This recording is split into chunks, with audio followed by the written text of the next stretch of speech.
Bayangkan dunia 2000 tahun yang lalu, sebuah abad penuh ketegangan, ambisi, dan kehancuran.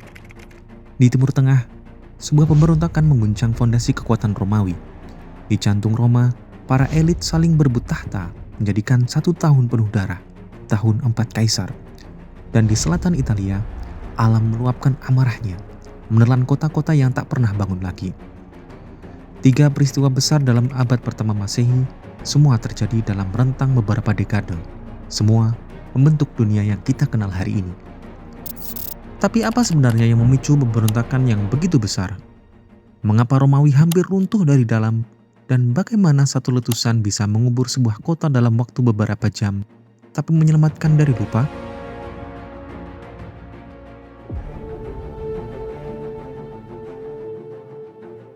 Pada tahun 66 Masehi, di provinsi kecil bernama Judea, yang berada di bawah kekuasaan Romawi, api pemberontakan mulai menyala.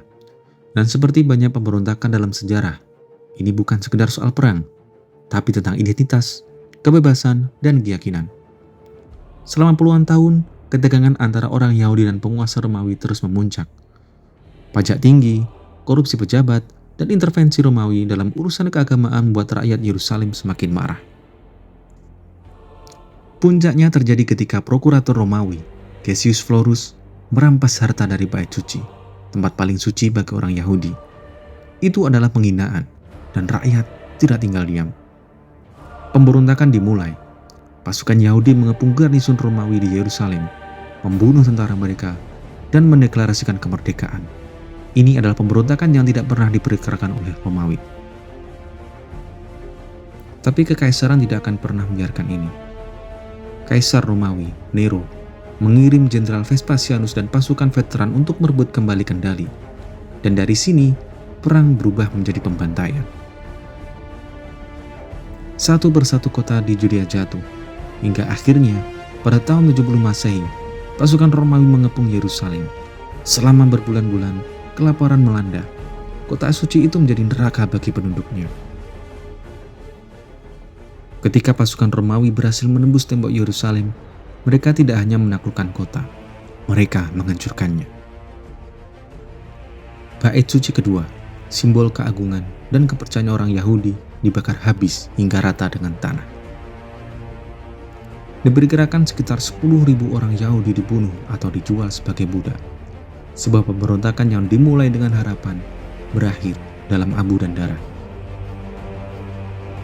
Hari ini, yang tersisa dari Yerusalem kuno adalah tembok ratapan, satu-satunya bagian bait suci yang selamat. Sebuah pengingat akan perjuangan, kehancuran, dan dampak dari perang yang tak seimbang.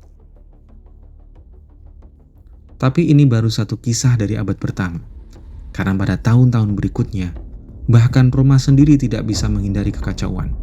Sebuah tahun penuh ambisi dan perebutan kekuasaan.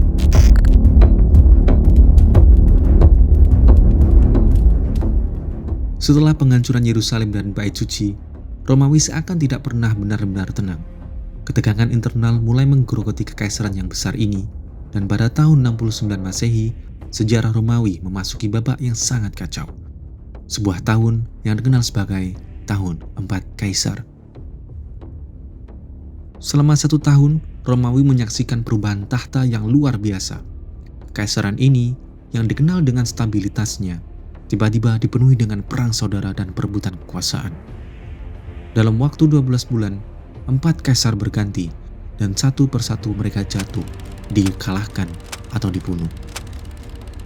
Galba, kaisar pertama pada tahun itu, dikenal sebagai pemimpin yang keras, tapi tidak populer.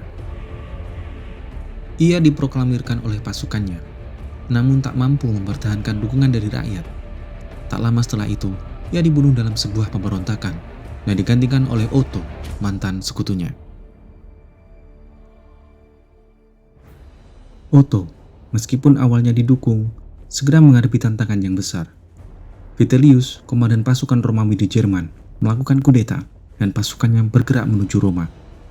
Pasukan Otto berhadapan langsung dengan pasukan Vitellius dalam pertempuran brutal yang dikenal sebagai Perang Bedriacum. Namun, Otto tak mampu bertahan dan memilih bunuh diri setelah kalah. Dengan kematian Otto, Vitellius mengambil alih kekuasaan. tetapi kestabilan masih jauh dari tercapai. Romawi sudah begitu lelah dengan pergantian tahta yang cepat dan darah yang bertumpah. Semua ini berlangsung dalam waktu yang sangat singkat. Tapi pada saat Vitellius memegang kendali penuh, ada satu nama yang muncul dari kejauhan. Vespasianus, jenderal yang sebelumnya bertugas di timur, memulai pemberontakan dengan pasukannya di Mesir. Vespasianus dengan kekuatan militernya yang besar merebut hampir seluruh provinsi Romawi di timur. Pasukannya bergerak ke barat menuju Roma. Begitu sampai di ibu kota, ia berhadapan langsung dengan pasukan Vitellius yang akhirnya kalah dan berhasil menangkapnya. Menurut para sejarawan kuno, para prajurit menyiksa dan mempermalukan Vitellius sebelum akhirnya membunuhnya. Pada akhir tahun 69 Masehi, Vespasianus diangkat sebagai kaisar. Begitu ia menuntaskan perang saudara ini, ia membangun dinasti Flavia yang baru, menandakan berakhirnya kekacauan dan dimulainya sebuah era baru dalam sejarah Romawi. Tahun 4 Kaisar mengajarkan satu hal penting. Kekuasaan Romawi bisa jatuh bukan hanya karena serangan luar, tapi juga karena pergolakan internal yang tak terkendali. Dan meski sejarah mencatat peristiwa ini dengan darah, hasil akhirnya adalah kembalinya stabilitas di bawah Vespasianus. Namun meski kekaisaran tampak kembali stabil, ada kekuatan lain yang tak bisa ditundukkan, yang akan mengubah segalanya dalam hitungan detik.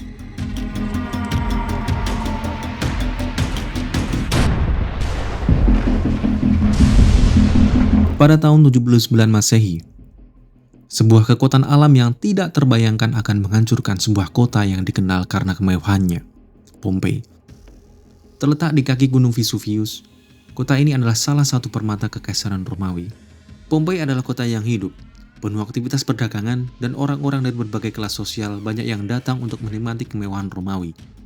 Namun tidak ada yang tahu bahwa kota ini akan menjadi saksi dari bencana terbesar dalam sejarah alam. Gunung Vesuvius yang tampaknya tenang mulai menunjukkan gejala-gejala aneh. Retakan pada tanah, gemuruh terdengar dari dalam perut bumi, dan asap mulai keluar dari puncaknya. Pada pagi tanggal 24 Agustus, letusan itu datang. Dalam hitungan jam, Vesuvius telah melepaskan awan panas dan abu menutupi seluruh langit, menciptakan malam yang gelap di siang hari. Lava dan abu meledak ke udara dengan kekuatan yang luar biasa. Dalam waktu yang sangat singkat, suhu yang sangat tinggi mengubah udara menjadi gas beracun, membunuh siapa saja yang tidak sempat melarikan diri. Pliny the Younger, yang tinggal di sebelah barat sepanjang Teluk Napoli ketika Vesuvius meledak, dia menyaksikan letusan tersebut dari kejauhan, dan kemudian mencatat pengamatannya dalam 2 surat yang ditujukan kepada sejarawan Tacitus. Ia bercerita tentang bagaimana orang-orang menutupi kepala mereka dengan bantal, satu-satunya perlindungan terhadap hujan batu, dan tentang bagaimana awan gelap dan mengerikan yang berisi bahan mudah terbakar tiba-tiba pecah dan muncul. Beberapa orang meratapi nasib mereka sendiri, yang lain berdoa agar mati. Namun yang lebih mengerikan adalah bagaimana kota ini dihancurkan dalam sekejap mata.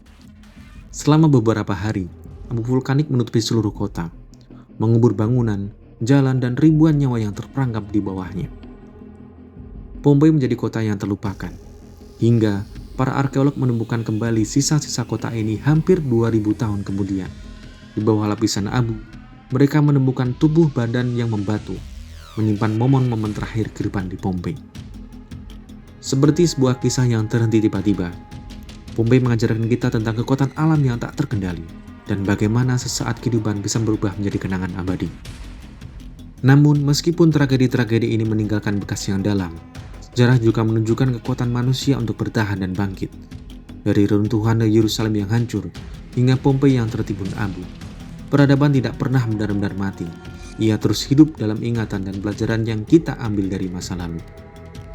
Dan meskipun tantangan besar terus datang, baik dari dalam maupun dari luar, kita terus melangkah maju, belajar dari masa lalu untuk membangun masa depan.